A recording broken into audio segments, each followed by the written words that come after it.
Permit me to amuse you instead, my sweet lady." His hand brushed Anne's cheek, an intimate touch which suggested they were more than mere friends. Certainly, if the king had been present, that touch alone would have earned them both a pass to the grim Tower of London. "Do you have some small token I could borrow? A jewel, perhaps?" Anne looked deep into Wyatt's eyes. Then she smiled, slipping a large emerald ring off her finger. It glittered greenly in the sunlight. "The king gave me this as a gift at New Year," she confided. "Will it do?" "It is perfect." Wyatt's voice seemed to waver, becoming husky. "Like its wearer." "Will it be returned to me soon?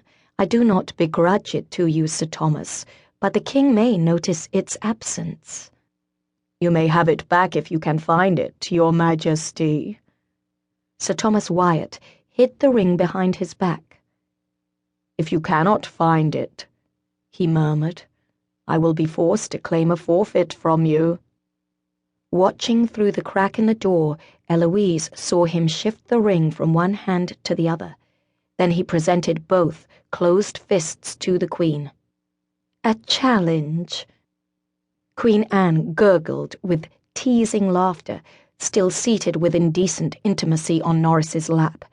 She leaned forward to choose her bosom on show, then hesitated a moment, biting her lip as though in doubt.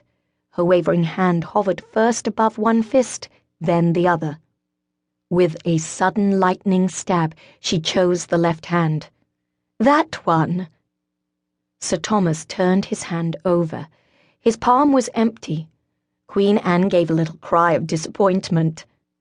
"You were unlucky this time, Your Majesty," the poet murmured, "for if you had chosen the right hand—" Slowly he opened his other hand. The emerald ring was nestled there, gleaming. Before she could snatch it back, Wyatt clenched his fist again. "A kiss," he reminded her softly. The Queen's eyes widened, and a tiny ripple of fear seemed to move through her countenance. She did not refuse him, though. Sir Henry Norris made some small noise of protest, but Anne ignored him, leaning forward with her gaze on Wyatt's face. At that moment, she looked like a woman dazed, unable to resist the temptation before her. Eloise stared, too, unable to believe her eyes. Surely the poet would not dare kiss the Queen on the lips. The sound of running feet in the corridor made Eloise turn, springing back guiltily from the door. She had only meant to peep through for a moment, but had found herself caught by the scene before her. Now it seemed to her that the rumors of infidelity might be true after all. If the Queen was flirting with courtiers like this behind King Henry's back, it might have gone beyond kissing with one or two of them. Eloise shuddered. The horror of what might happen to Queen Anne when the king discovered the truth did not bear thinking about. It was Lady Margaret, a few years her senior, and already one of the Queen's most trusted ladies-in-waiting, who had interrupted her. Margaret was agitated, holding up her gown to run, her cheeks flushed, her unbound hair flying about her face. "Out of my way, girl!" she gasped, pushing Eloise aside. "The king is coming! The king is coming!" But she had been heard from within. A second later, the door to the Queen's privy chamber was flung open. Flushed, and with her eyes sparkling, Queen Anne stood on the threshold. She pulled in her jewelled skirts to let Norris and Wyatt pass, ushering them out of her private quarters.